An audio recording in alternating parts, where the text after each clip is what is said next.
Right now, someone watching this is in the middle of a storm. Maybe you lost your job last month, and the bills keep coming while the bank account keeps shrinking. Maybe you're sitting in a hospital waiting room, waiting for test results that could change everything. Maybe your marriage is falling apart and you're wondering if love can survive this season. Maybe you're holding your phone at 2 a.m., scrolling through social media, feeling more alone than you've ever felt in your life. If that's you, I want you to know something right now. You are not alone. You are not forgotten. And there is hope. Welcome to God's message now. YT. I'm here to share with you the most powerful truth I've ever discovered, a truth that has sustained believers through persecution, poverty, illness, loss, and every storm imaginable. Today, we're going to discover together the secret to finding joy amid life's storms. The statistics are staggering. According to the American Psychological Association, 68% of Americans report experiencing daily stress. Nearly 40% of adults say they can't cover a $400 emergency expense. 1 in 5 Americans struggles with mental health issues. Divorce rates hover around 50%. Chronic illness affects 6 in 10 adults. We're living in a world where storms aren't the exception, they're the norm. But here's the beautiful truth that changes everything. God never intended for us to just survive our storms. He intended for us to find joy in them, not happiness. Happiness is temporary, circumstantial, dependent on everything going right.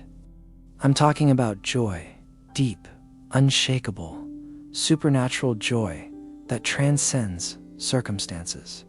The Apostle Paul wrote these words from a Roman prison cell: "Rejoice in the Lord always." I will say it again: rejoice. This wasn't a man writing from a beach vacation. This was a man in chains, facing possible execution, telling us that joy is always possible. I remember my own darkest storm. 3 years ago, I lost my father suddenly to a heart attack. The same week, I received news that my own health was failing. I was drowning in medical bills. My marriage was strained from the stress, and I felt like God had abandoned me. I stood in my empty house one night and screamed at the ceiling, "Where are you, God? I've served you faithfully, and this is what I get." The silence was deafening. But sometimes, God's silence isn't absence. It's invitation. An invitation to trust when we can't see, to believe when we can't understand, to hope when everything looks hopeless. That night, broken and desperate, I discovered something that changed my life forever. I discovered that joy isn't found in the absence of storms. It's found in the presence of God during storms. And God is always present, even when we can't feel Him. Over the next hour, we're going to explore together why storms come, what they're meant to teach us, and how to find the hidden treasures buried in our darkest moments. We'll look at biblical heroes who faced impossible circumstances and emerged with joy intact. We'll examine practical strategies that you can implement today, right where you are, regardless of what storm you're facing. But most importantly, we'll discover that your storm isn't the end of your story. It's the beginning of your greatest testimony. Your pain has a purpose. Your struggle has significance. Your storm is preparing you for something beautiful. So if you're ready to stop just surviving and start thriving, if you're ready to discover joy that circumstances can't steal, then let's begin this journey together. Your breakthrough is closer than you think. Before we dive in, I want you to do something. I want you to take a deep breath and say these words out loud. God, I'm ready to find joy in this storm. Show me what you want me to see. Because the very fact that you're here watching this message tells me that God is already working in your situation. Let's be honest about something. Life is hard. If anyone has ever told you that following God means smooth sailing, they lied to you. Jesus himself said, in this world, you will have trouble. Not might have trouble, will have trouble. But here's what's beautiful about Jesus. He doesn't sugarcoat reality. He tells us the truth, and then he gives us hope. The same verse that promises trouble also promises this, but take heart. I have overcome the world. So what are these storms we all face?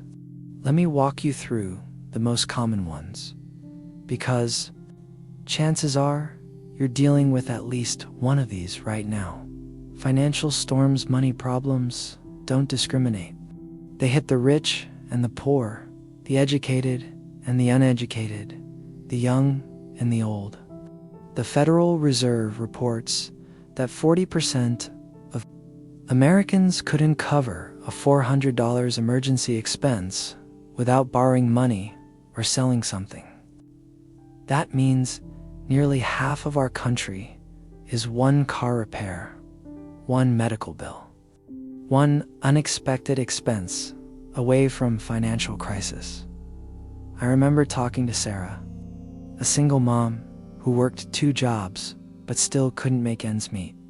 She told me, I lie.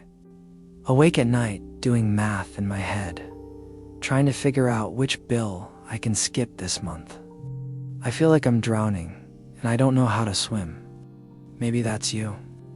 Maybe you're looking at a stack of bills, wondering how you're going to pay rent next month. Maybe you lost your job and the unemployment benefits are running out. Maybe you're drowning in debt and can't see a way out. Relationship storms. Humans are wired for connection, but relationships are messy.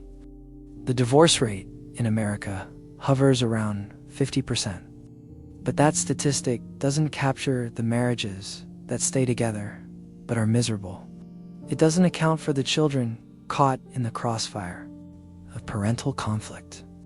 It doesn't measure the loneliness of people surrounded by others but feeling completely alone. I think about Mark, whose wife of 25 years told him she wanted a divorce. I thought we were happy, he said. I thought we were building a life together. Now I'm 50 years old, starting over, and I don't even know who I am without her.